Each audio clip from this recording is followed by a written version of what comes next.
नमस्कार कक्षा 11 के विद्यार्थियों, आप सबका बहुत बहुत स्वागत है यूपी बोर्ड क्लासेस में, जहां पे आपको यूपी बोर्ड के सिलेबस के आधार वीडियो लेक्चर मिलते हैं। और आज हम प्रश्नावली 3.4 का प्रश्न संख्या 2 से लेके 4 तक का हल करेंगे इस वीडियो के अंदर। पर उससे पहले अगर आपने प्रश्नावली 3.4 का पहला और दूसरा पार्ट नहीं देखा तो उसे जरूर देख लीजिएगा। आई बटन पे भी आ रहा होगा और डिस्क्रिप्शन में भी लिंक दिया गया है। तो चलिए शुरू करते हैं वीडियो को।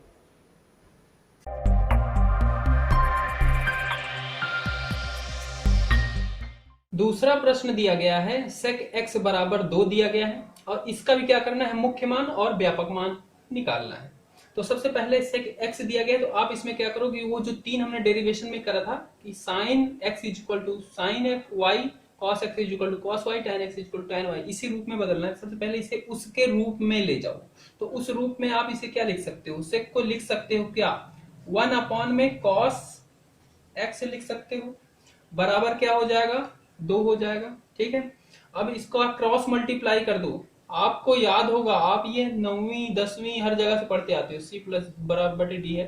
तो इसको जब हम ये इक्वल होता है, बीच में बराबर का सिंबल होता है, जब इधर और इधर मल्टीप्लाई करते हैं तो ये इधर इधर हो जाता है, इसका मल्टीप्लाई नहीं होता ना सिर्फ। तो हम इसे ए डी लिखते हैं और सी बी लिखते हैं या बी सी। ठीक है, तो उसी तरीके से यहाँ पे क्या है, 1 है, इसके नीचे 2 के नीचे क्या है, 1 है, तो इसका इसके साथ, इसका इसके साथ, तो यहाँ पे तो 1 आ जाएगा और ये इधर क्या हो जाएगा, 2 cos x हो जाएगा, ये उधर चला जाएगा और फिर 2 को इधर भेजोगे तो cos x बराबर क्या हो जाएगा, 1/2 हो जाएगा।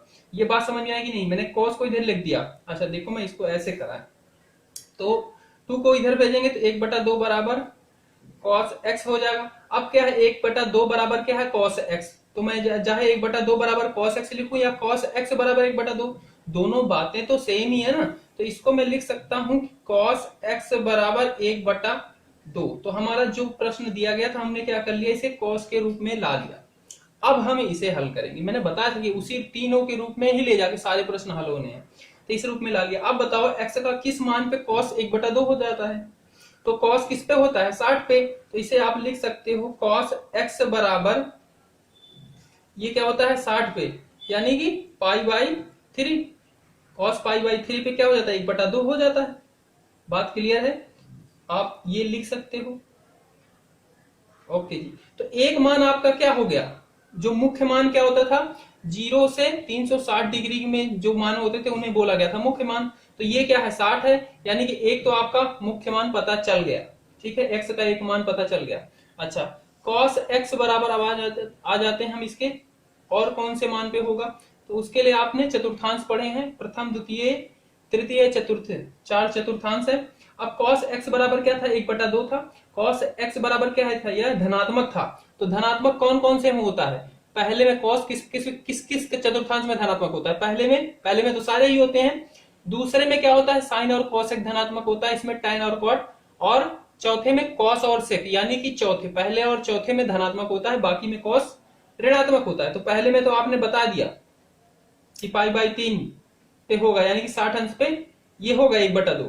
तो अब चौथे में धनात्मक होता है, इसको कैसे लिख सकते हो, इसी को आप लिख सकते हो क्या, 2π थीटा, थीटा की जगह पे ये, अगर आपको याद हो cos 360 माइनस थीटा क्या होता था, cos थीटा, याद है कि नहीं। मैंने 2 नियम लिखाए थे इसके, कि अगर क्या हो, 180 प्लस माइनस थीटा हो या 360 प्लस माइनस थीटा हो, तो अगर साइन है तो साइन में रहेगा, cos है तो cos में ही रहेगा। और 90 और 270 होते हैं तो उसमें क्या हो जाता है, साइन है तो cos में बदल जाते हैं, cos है तो साइन में, tan है तो cot में, पर इसमें नहीं होता। तो क्या किया मैंने, 360 में से माइनस कर दिया इसको।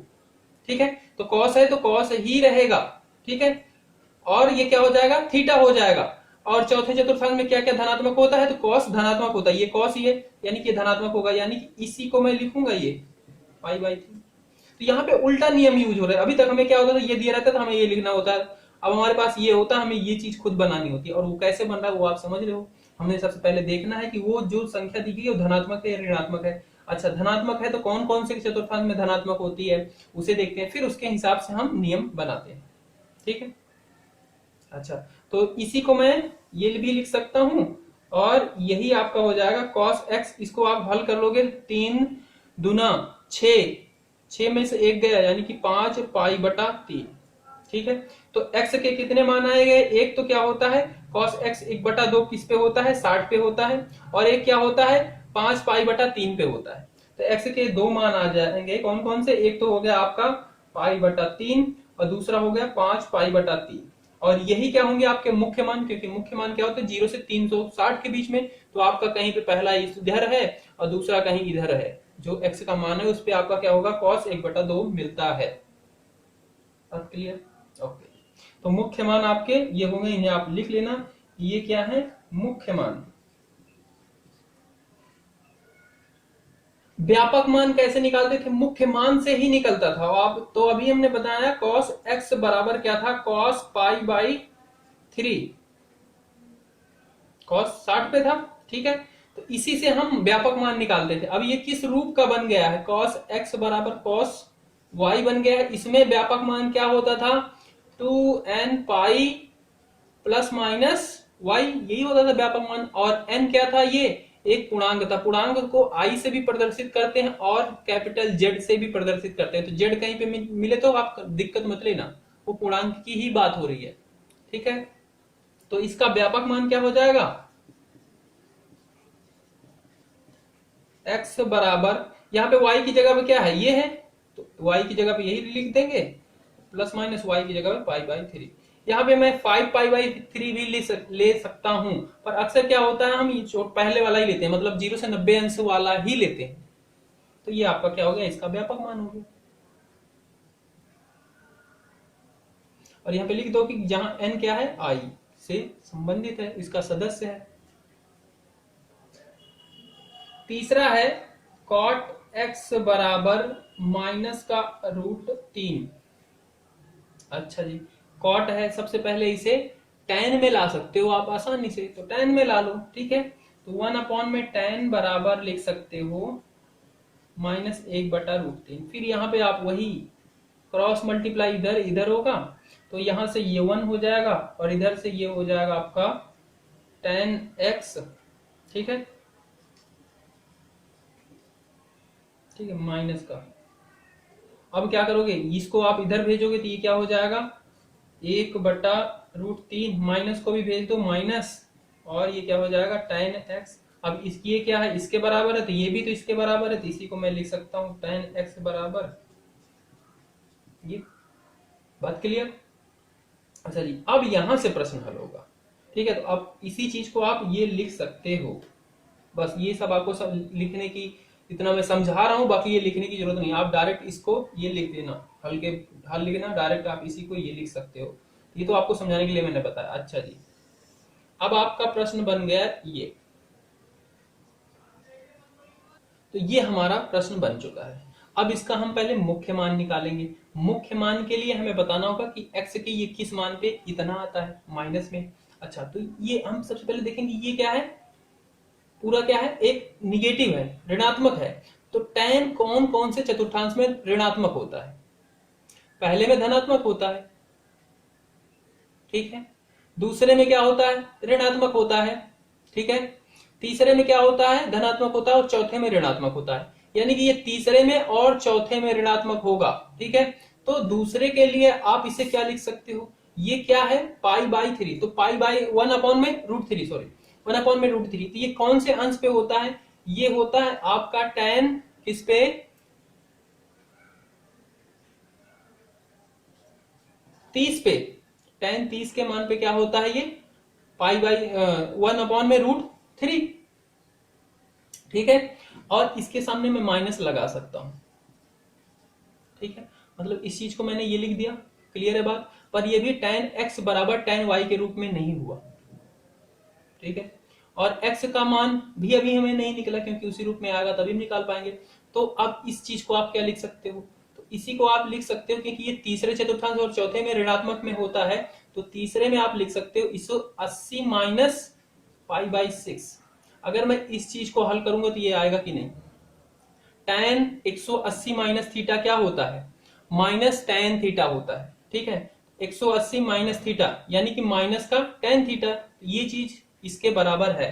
तो ये आपका ये बन गया, और ये बन गया, तो आप इसी को लिख सकते हो tan, हल करोगे तो 6 में से 1 चला जाएगा, 5 पाई/6। यानी कि ये हुआ आपका किस रूप का, tan x बराबर tan y के रूप में हो गया। अब आप इसका व्यापक मान भी निकाल पाओगे। अच्छा, तो मुख्य मान एक तो आ गया आपका tan क्या है 5 पाई बाई, एक तो x का मान क्या आ गया 5 पाई बाई 6, ये क्या है कितना है, ये 360 के अंदर ही है, ठीक है। अच्छा, एक मान और होगा इसका मुख्य मान के अंदर, जो कि चौथे चतुर्थांश में होगा, ठीक है। तो उसके लिए आप क्या लिख सकते हो, इसी चीज को आप लिख सकते हो क्या, यहीं से इसे लिख सकते हो tan 2 pi minus pi by 6, क्योंकि चौथे चतुर्थांश में 360 में से कुछ माइनस होगा तो कौन से किस में जाएगा, चौथे में ही जाएगा, ठीक है। तो उसमें से जब माइनस होगा ये आ जाएगा, अगर इसे आप हल करो तो ये क्या आ जाएगा माइनस का tan पाई बाई 6।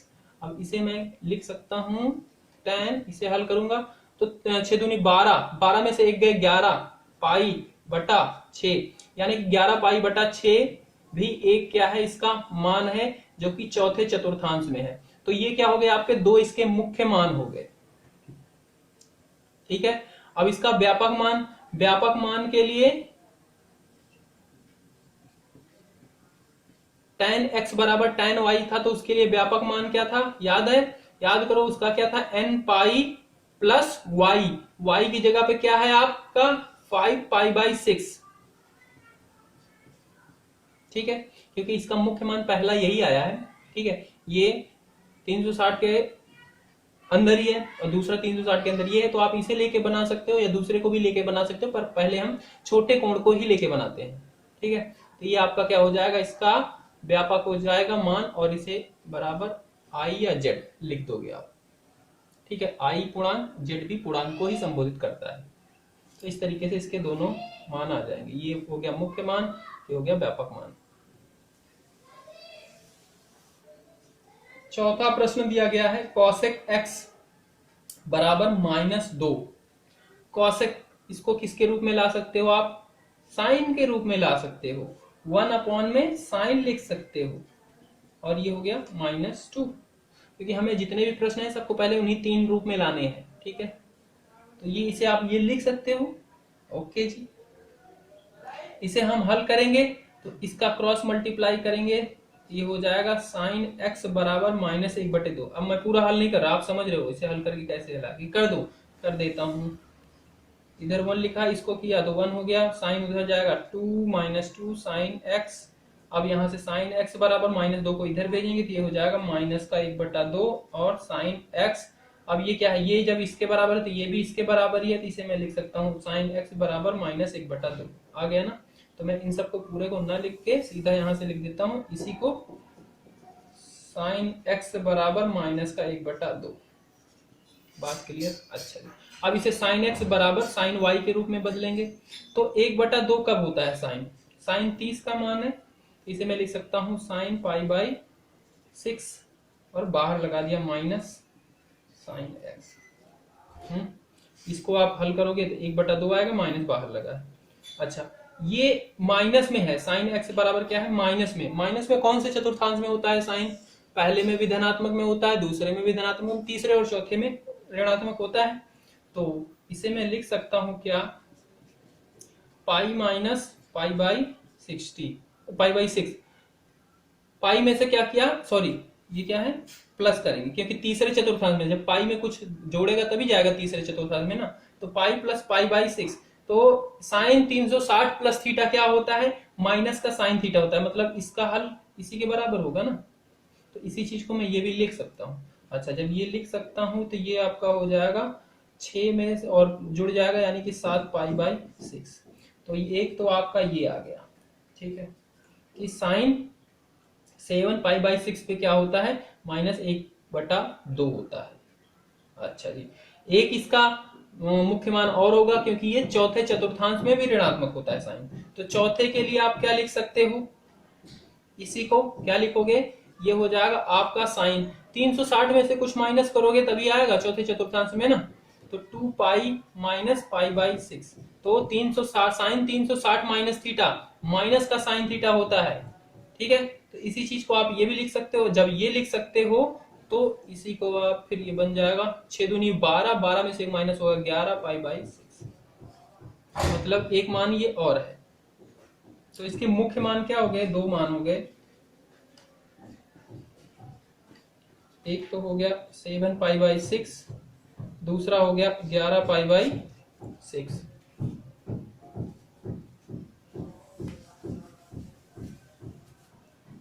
अच्छा जी, मुख्य मान पता चल गया तो आप व्यापक मान निकाल सकते हो। मुख्य मान से ही निकलेगा तो यहाँ पे आप इसे कंपेयर करोगे sin x बराबर sin y से, और ये आपका बन चुका है sin x बराबर sin y। ठीक है, मुख्य मान नोट कर लेना, ये बन चुका है sin x बराबर sin y। तो इसमें क्या होता था आपका व्यापक मान?